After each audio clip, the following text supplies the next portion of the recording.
Hey everyone, I'm Derek from Cardero Clothing. Today we're talking with Shyla of Valley Weddings. You're kind of all over the map, aren't you? Fraser Valley, Lower Mainland. I know you do kind of lots of stuff Yeah, everywhere. Yeah. So Valley Weddings, how yes, long you we been are. around for? 20 years. 20 years. And you and your Yeah. mom, did you guys start this business together? Yes, we did. Yeah, Okay. And your mom was a flight attendant. She just retired, correct? that's correct. Yeah, Yeah. she was international, wasn't she? She had some stories. It was always fun talking to her. Yeah. So kids, how many, you just have one daughter graduate?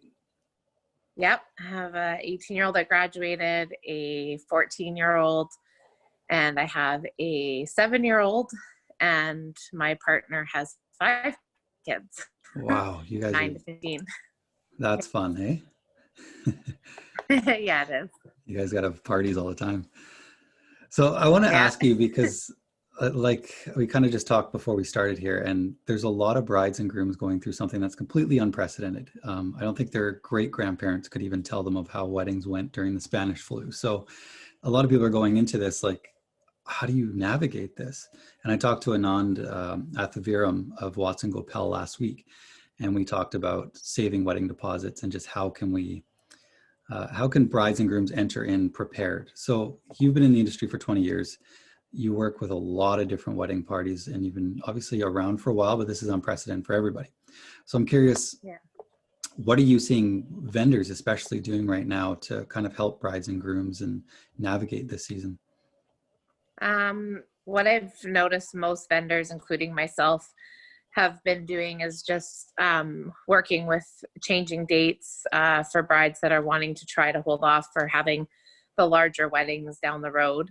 But a lot of my clients have actually still been going through with doing the 50-person or less Mm, events, which honestly, most of them have come back and said that they have really found a blessing having these smaller weddings and keeping it more intimate and enjoying the time with their closest family and friends, mm, and hope to celebrate again down the road in a larger scale once things are allowed to go back yeah. to the way they were. So Yeah. that's kind of what I've heard too, is a lot of people are doing the ceremony small, a bit of a Yeah. party afterwards, and then they're doing the bigger reception next year.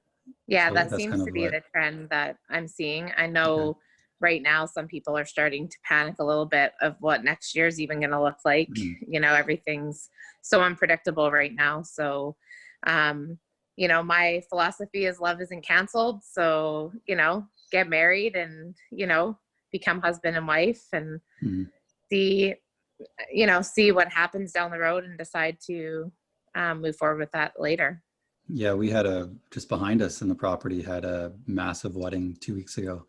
We kind of enjoyed it, just hearing all the speeches and the music blaring, and they were having a great time. But it's something that, like I said to Anand last week, is I look back on my wedding in 2014 and be like, I would have been devastated.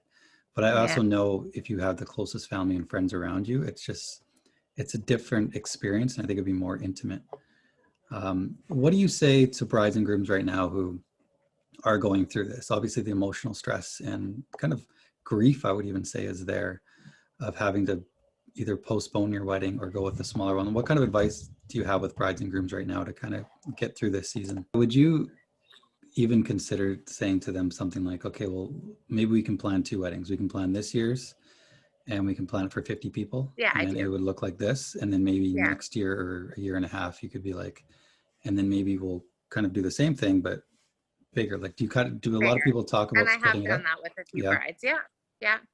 I Do you want saw, me to what say was the that? one you did in, what's the one you did in, is it Harrison? You have, is it Sandpiper there? Rowena's Inn. Have you done a couple there recently?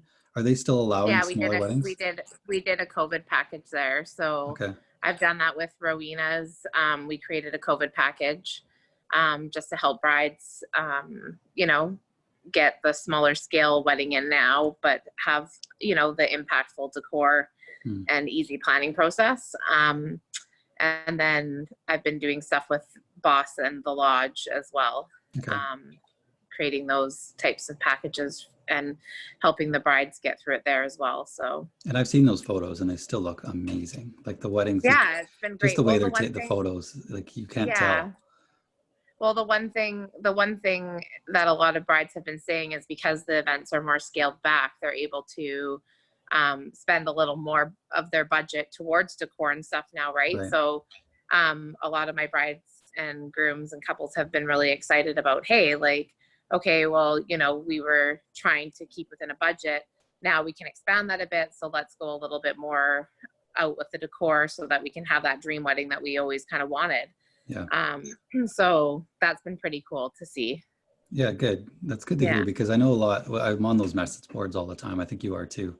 And you're just seeing the panic, you're seeing the frustration, you're seeing the stress. Like I just read a post this morning where someone said they're losing deposits left, right, and center. Yeah. And just nice to know that there's still venues out there working with people. And I know I have a Yeah. lot of those connections as well, and you do too. So if anyone has any questions about venues and how to move forward with them, I'm sure, I mean, both of us are available to answer those questions. So with Valley For sure. Weddings, like you kind of mentioned a little bit about what you do, but kind of explain a bit. I mean, 20 years, you do corporate events as well, but when it Yeah. comes to weddings, like at what point should someone talk to you? Like, are you like the third, fourth person they bring in? Like at what point do you like to start working with brides and grooms? How far out from the wedding? Usually once they've got their venue booked, Okay. then we can take the next step on knowing what direction they want to go with decor. Usually I get a vision board from them on, you know, what they see the day is going to look like. And then we sit down and play with ideas and come up with the whole scheme of what the day will look like. Is the vision board usually on Pinterest? Yeah, a lot of brides use Pinterest still. Okay. So yeah. Or they'll go on to my Instagram and pull photos off of there too of things that they like. So, you know, my inventory is ever growing. I think I'm about 3,000 square feet of inventory now. I can't Wow. even keep track of it anymore. Yeah. I mean, I've seen some of your stuff and I can only imagine how much you've got because you've been around for a while, and all the stuff I see you have every time you decorate an event, I'm like, wow. So Thanks. yeah. So how can people get a hold of you?